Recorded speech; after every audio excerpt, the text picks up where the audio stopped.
Tumelo. Yes, sir. Sure. Yeah. No, Yes, sir. I think we're essentially talking about the mobility within the social classes and what happens when you get kicked out of one. I had hypothesized that you disappear, and then you brought it back to say, no, actually, you just become poor in your social class, but where You're you, parallel. You're parallel. yeah, you're paralyzed. Yes, you can't do certain things. But then where you go to, you'll find that you actually will learn to find that you've got uh, a home, essentially. And even there, you'll find yourself. Yeah, because it's like people become bankrupt, right? But they don't stop partying. They don't stop going to like yeah. I mean, they don't stop going to whatever social interactions that gave their life meaning or whatever Yeah, the case may be, right? It's like they don't cease to exist because they don't have money, yeah, or rather, they're not part of a financial system. So if you're existing like that, you don't disappear, to be honest, because if I can't immediately tell from whatever it is you engaged in that oh, it's bankrupt, then it means that there aren't necessarily things that exist that say no, that is a financially excluded individual. You know, yeah, even the term, like even the terms that I used, man, they're so interesting. You're blacklisted. You know, yeah, you are barred from entering this particular system. But it's like if you still have money in your primary bank account, whatever the case may be, you can still buy a Coke. yeah, You know, yeah, you're not blacklisted from being participating in retail. If your brother or sister sends you 500 rand, you can still use that 500 rand. Whether or yeah, not you pay them back is entirely up to whatever agreement you guys had. But that yeah. 500 rand is still good for you to use in different systems. But I'd like for you to expand a little bit on what your hypothesis was around you disappear. What did you mean by that? No, I actually, first of all, I wanted to understand because I think we had neatly cut it up into lower, middle, upper. And then we spoke about the fact that essentially a lot of people are over indebted, and you reach a stage where, with what has been happening with interest rates, I mean, if your bond goes from 6,000 to 12,000, you can fake it for a while. And then after a while, it's almost as if the dominoes are going to come crashing, you know? So, in that regard, I then maybe it was lazy thinking on my part to say, okay, what does that mean? Does that mean then you just cease to exist? Uh, because we never really speak of how do you then trickle down, as you were saying, because you still come to work. Um, you probably, as I say, you won't have a home, so you'll probably move home. And yeah, the whole spectrum of what that essentially looks like. So I didn't really have much in mind except to say, okay, now when I get kicked out of middle class, what am I now? Well, Yeah, I can be yeah. absolutely poor because You're many middle class people, light. you are middle class light. Yeah, you are middle class go groove. You are middle class where we see you. Yeah. Okay, now that makes sense. I think that also makes it because I know, as I said, with this book, yeah, the Great Depression, what have you, a lot of suicides come up and that sort of a thing. I think it also then starts to create a coloring in within the blocks and a widening of the margins to say, listen, the jump from poor to middle class is actually not, it's not a thin line. It's actually very wide, and you can stay within a certain class, but with varying degrees of wealth and lifestyle, right? To say, if you understand that, and if you had never heard that concept before, I think I know to me, it's the first time I'm actually considering it that way, right? Yeah. You then less prone to extreme reactions to events. So you lose your job. It's a tough one because your job anchors quite a lot of things. But when you lose your job, for example, there's pension that kicks in, there's severance packages that kick in. There's an interesting one I discovered is that when your debit order bounces, that institution doesn't go and phone the blacklisting bureau and say, listen, delete this human being from the face of the earth. They just go, I sharp, we'll try again tomorrow. And then tomorrow they try again, and it's like, I sharp, we'll try again tomorrow. you know, and that goes on for a while until until you finally realize, all right, you know what, these people actually don't get it, and then you actually have to call them and let them know, "Hey, man, stop trying. I don't have the money for that thing." Uh, and most people don't know that. I don't want to come back to gym. I don't use your treadmills. Stop. Gym is even gym. My gym, they just try once, then dog, we failed to collect your payment. We'll keep your account, and if ever you wanna come back, we'll remind you you owe us for the last 2 months, 3 months. But now we're not gonna try again. You call us, we won't call you again. Yeah. Yeah. Yeah. So it's bad in So essence. Yeah. you're talking about how people have like an economic resiliency. So your train of thought was you sort of lose your job and then you start to recognize that it's not the end of the world. So that's the train of thought that you're on. Yeah. Yeah. You just repeat. Sorry about that. So I was saying, so you're on a train of thought around economic resiliency, right?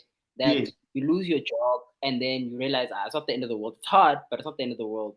Then debit order bounces and then you're like, hey, it's difficult, but you're like, we move. So yeah, where were you going with that?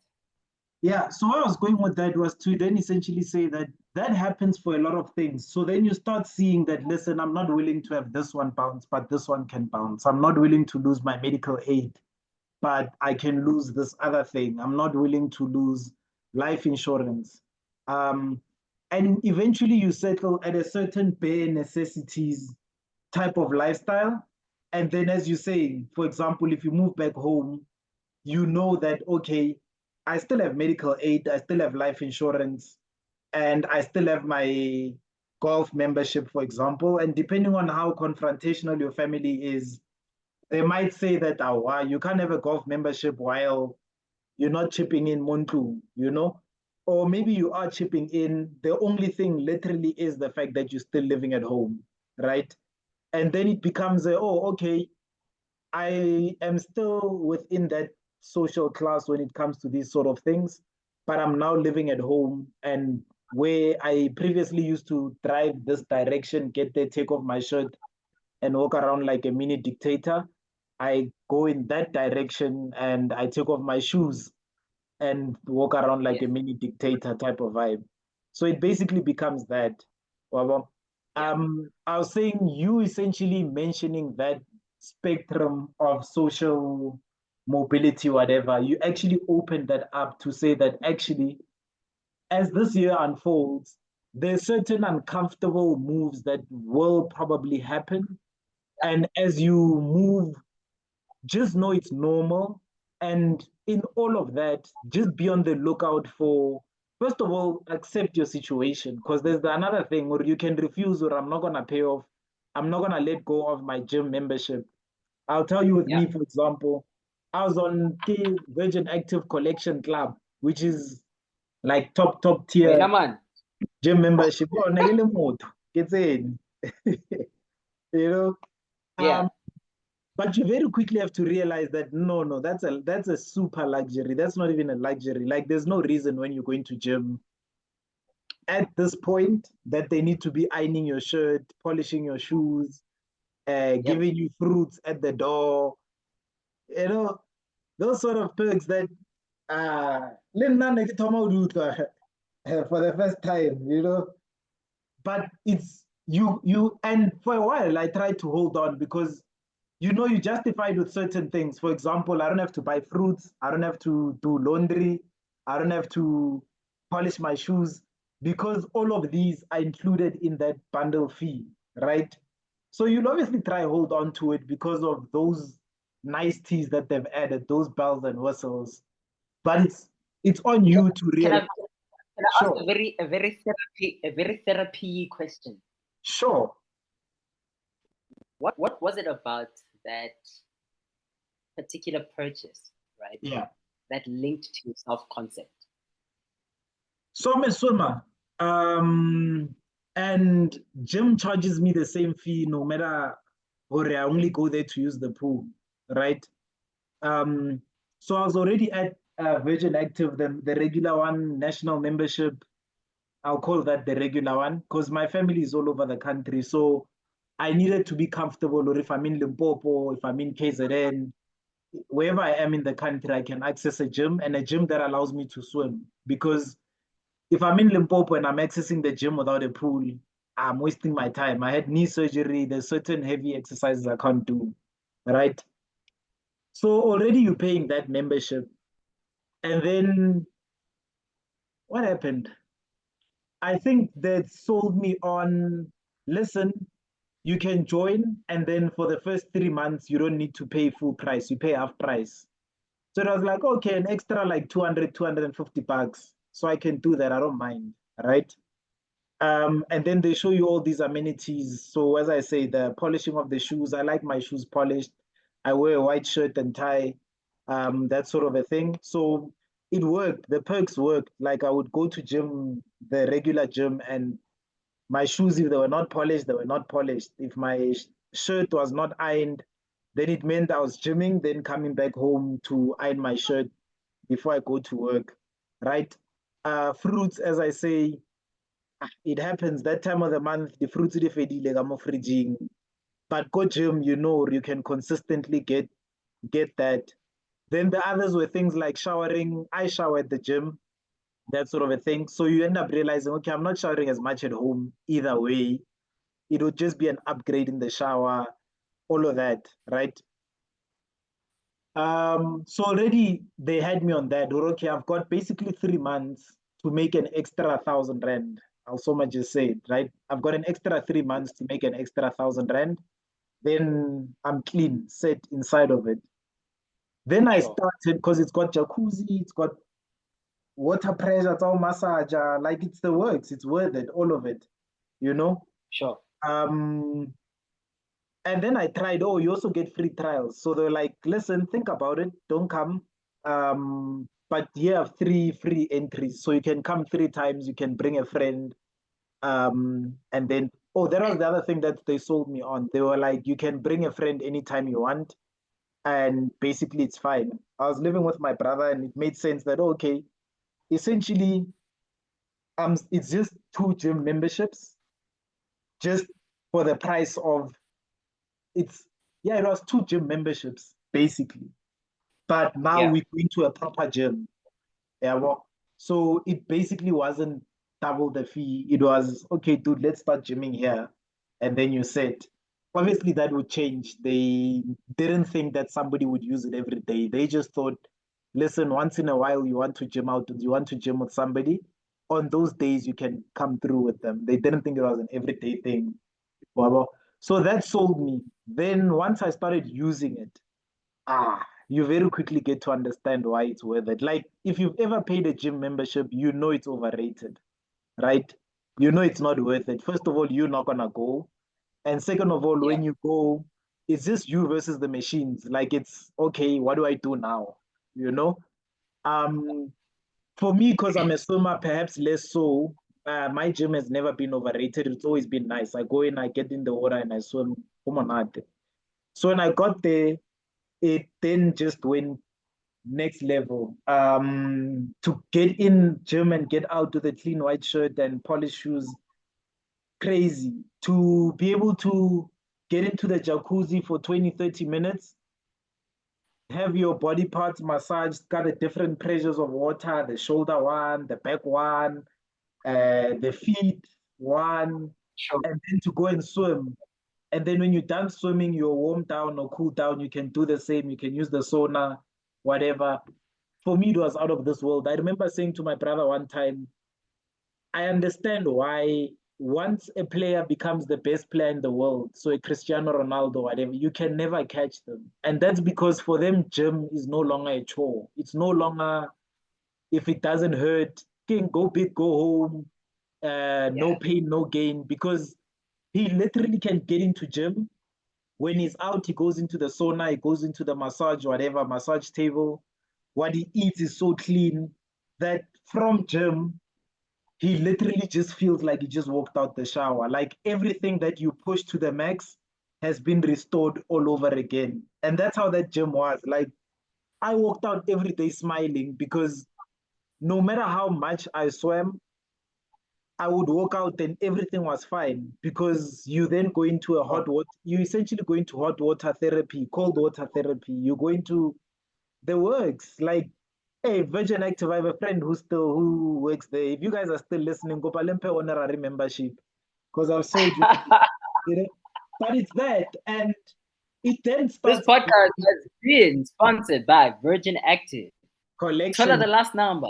collection club. Last number. Kedi Poza. Whether from Kukasi or the North. Collection number at Lautusa. Bravo. So it was that. Listen, it was worth it. But then what I did, I then went for actual therapy after that. Nah? And I got to realize, because I'd spent like 3, 4 hours at the gym, you know? And then I got to realize that, listen, it took a good quality gym to actually notice that I'm overworking myself. I'm not mentally where I'd like to be.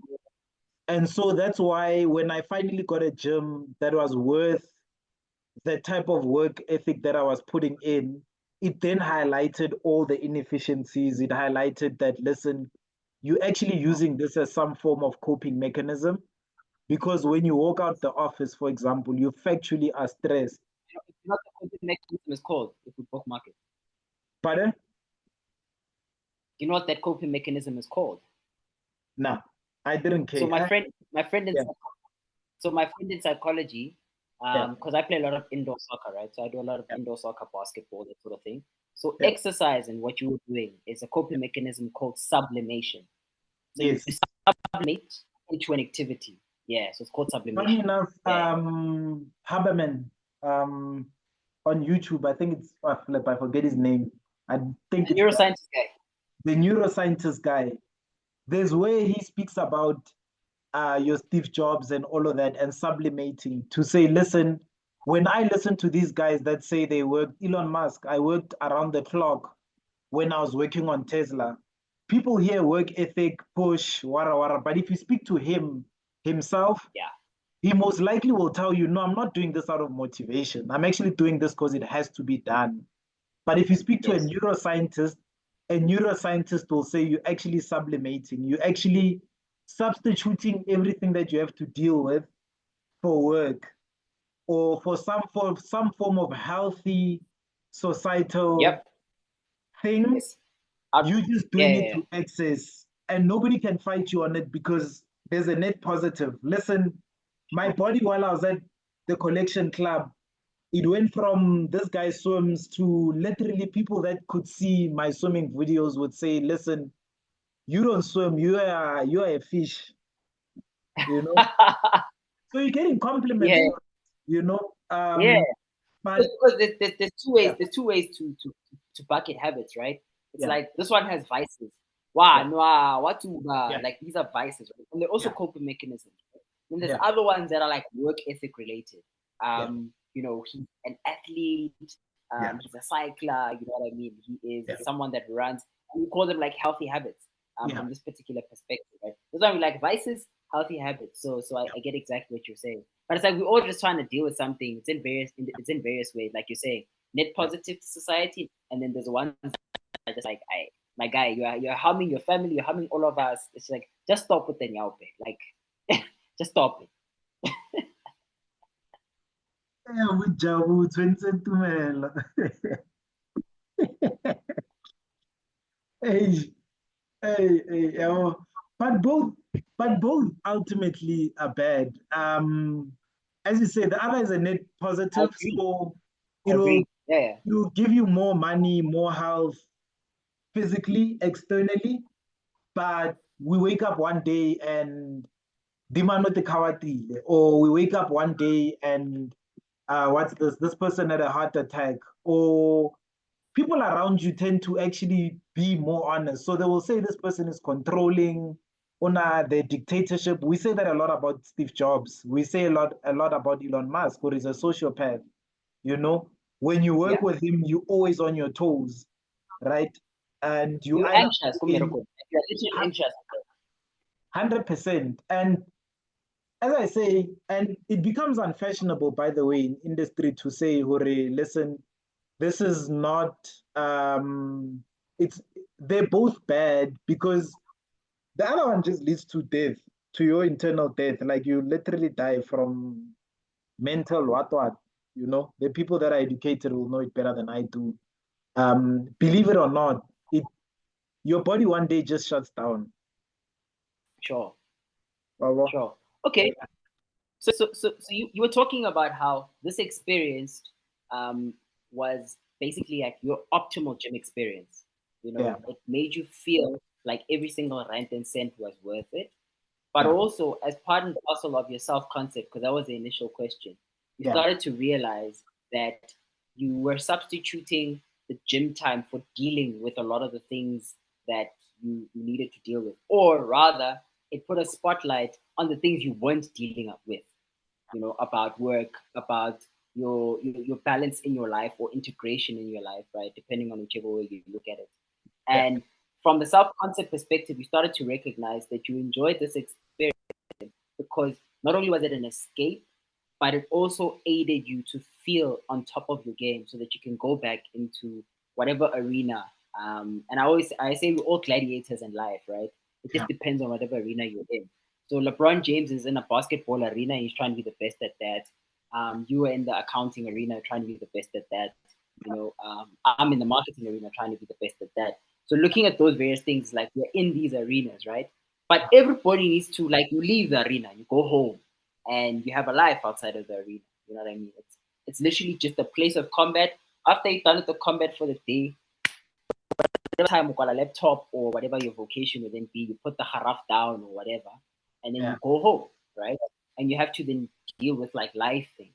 But what happens is the arena starts to become too part of our self concept that we become disabled with dealing with the life things. You're fighting with your spouse, and you're like, "I let me just push another 2 3 hours at work." yeah, You know? yeah, So that you don't have to come home and say, "Hey, chief, this thing we need to talk about it," you know. 100%. Or you are arguing with an overbearing mother. You say, "Hey, it's too much. Like you need to," Yeah, you know. Or there's a friend that owes you money, and because you guys go way back, you're afraid of bringing the topic up, you know, yeah. and saying, "Hey, chief, listen, I really need that 15,000 ASAP. I don't know if it's a guy who you have to rob, you know, As but leave Tumelo's I number in the comments. The Chomita Wadimami. Now. I need my 15,000. Like, hey guys, you need to have my money because Yeah, it's really like hampering other things. Like I don't just have 15,000 to give you, you know. yeah, So yeah, so you avoid those sort of conversations and those sort of life things because now you are sublimating it, right? And that's how you find that it's like, okay, this guy's working around the clock, but couldn't sustain marriage, yeah. you know? Because it's like it's clear there were no conversations being had at home about stuff. So over the years, it just gets pushed and pushed. You're like, oh, Bill and Melinda, such a wonderful life. And she's like, I'm a guy. Yeah. And none of us understand, or the crazy How? one, But you have every. gents we run to while we're still in our hustle phase is she was greedy, unyaka have the money. And Kelauri, well, chances are she had the lifestyle for the money. She didn't need her name to be next to his on the Forbes list, you know. Yes. This person 100% neglected home. Wow. Yeah, 100%. And you look at it from a multivariate way, right? It's like there's a certain point where, and I know you and I definitely haven't reached that point. When I reach it, I'll let you guys know. I'll come back onto the channel. Tell you guys when I reach that point. But there's a point where you have enough money that making a million more doesn't make you significantly happier. Yeah. You know what I mean? You get to Yeah. like stupid amounts of money where it's just like numbers on a computer.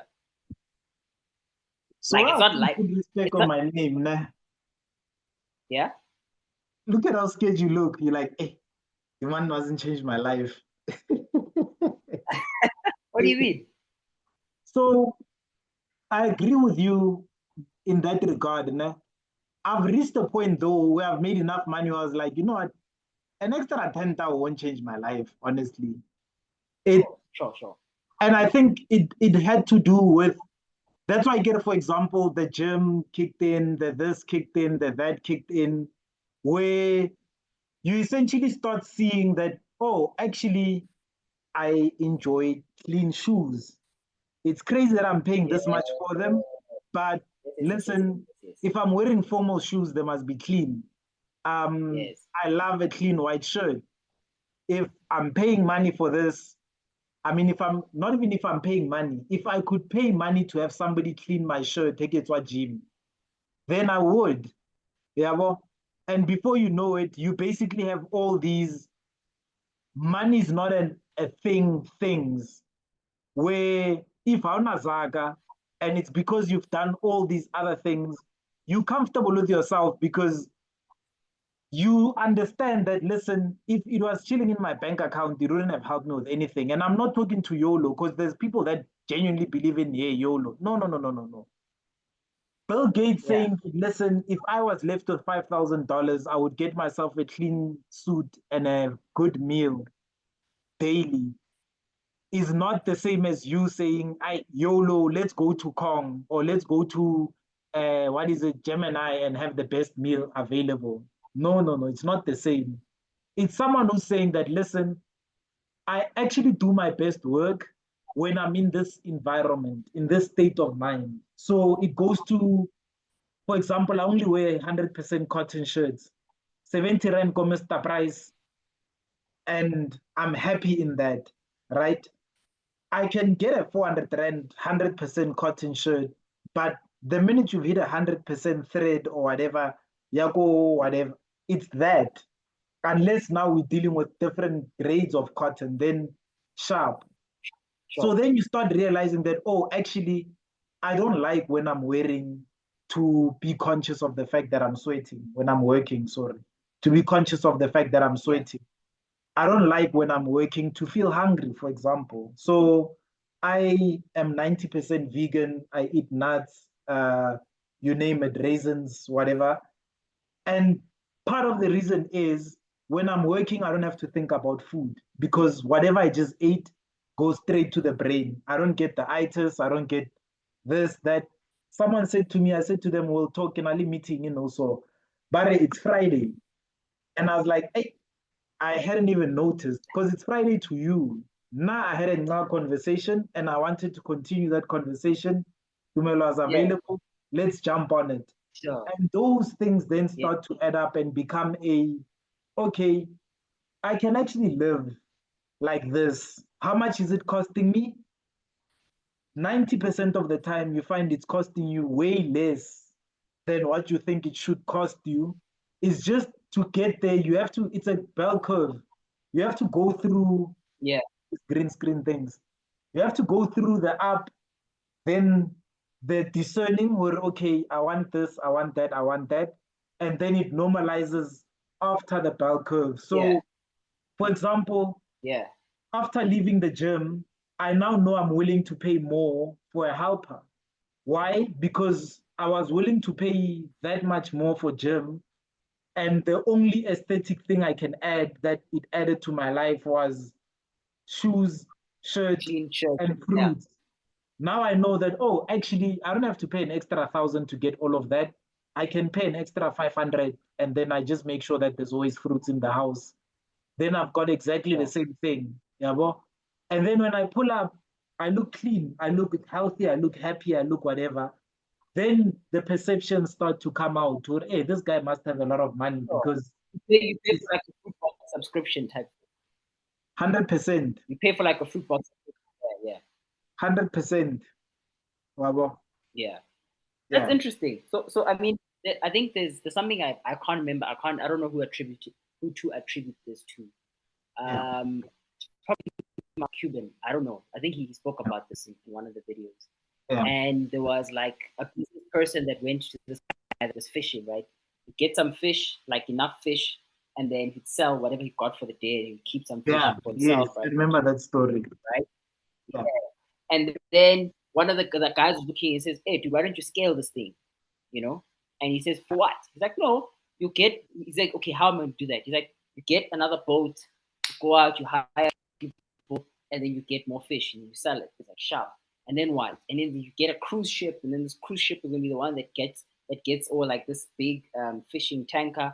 it gets the fish for you. You know what I mean? Then you open like a fish corporation. You start selling different types of fish, canned fish to restaurants, all of these things. Like, and then what? Yeah. And he's like, afterwards, you can sell the business, right? And he's like, and then what? He's like, I don't know. You can retire and fish. Yeah. You know what I mean? And he's like, how? So I'm gonna do all of those things only to do what I'm doing right now.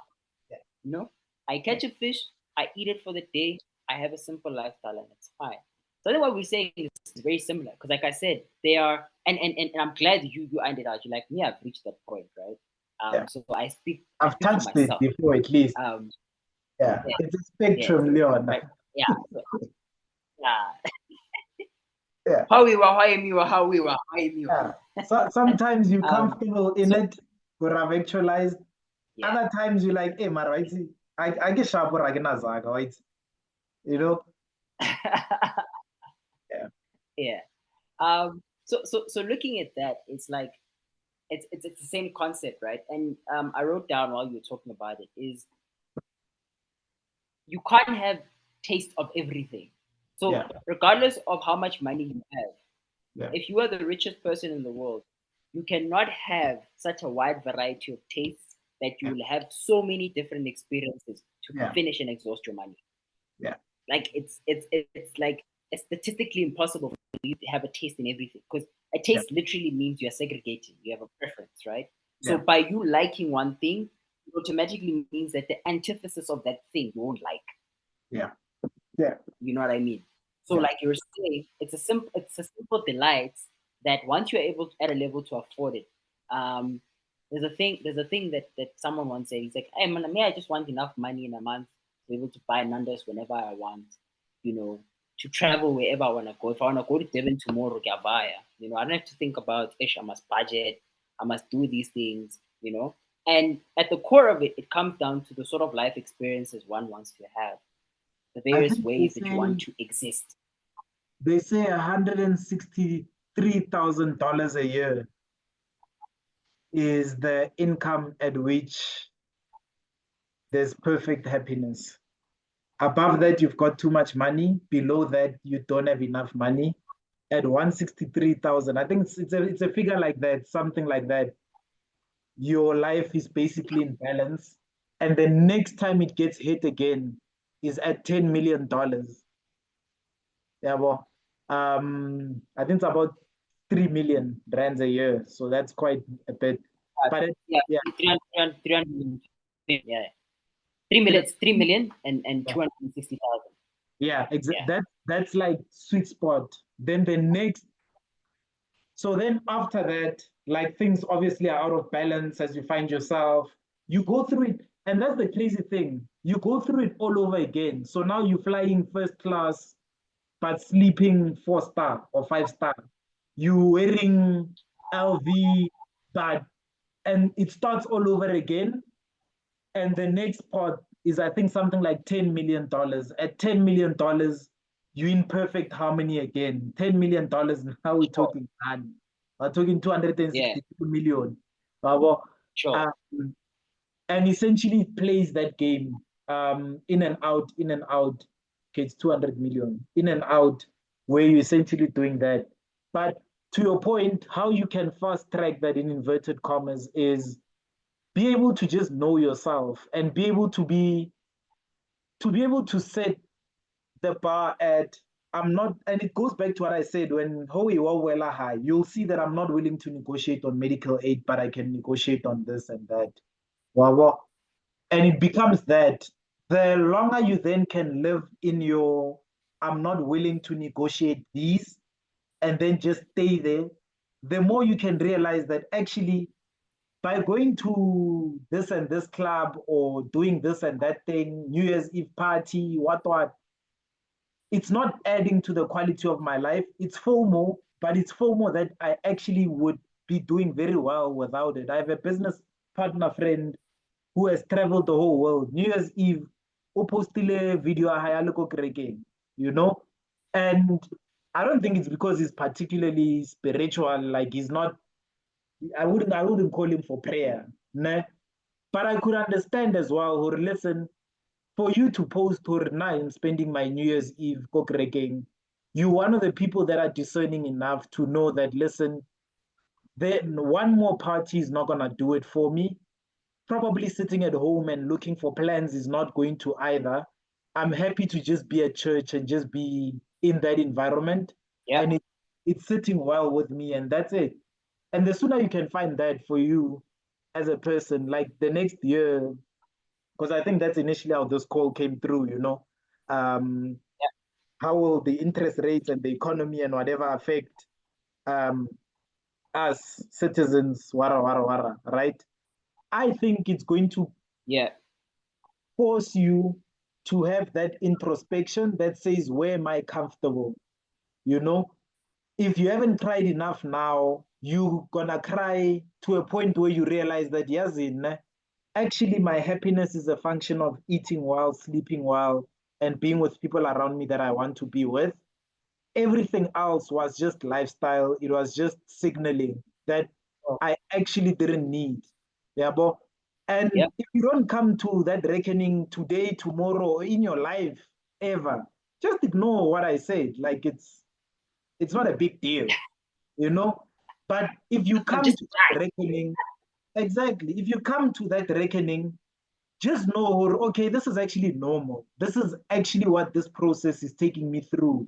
It's taking me through that thing that says, what do I value? As I said, now my non-negotiable is 100% cotton shirt. You know, you can bring me skipper style V. I won't even look at the price tag. I'll look at the material, whatever thread or quality or whatever. And if it's like 50% viscose, 38% what leather, what I just imagine it itching on my body. And then I'm like, nah, gesha pukayon. And you'll be like, no, but it's LV. And I'll think, maybe I can't afford it, or maybe it's Yeah. genuinely not for me. Yeah. Or So what?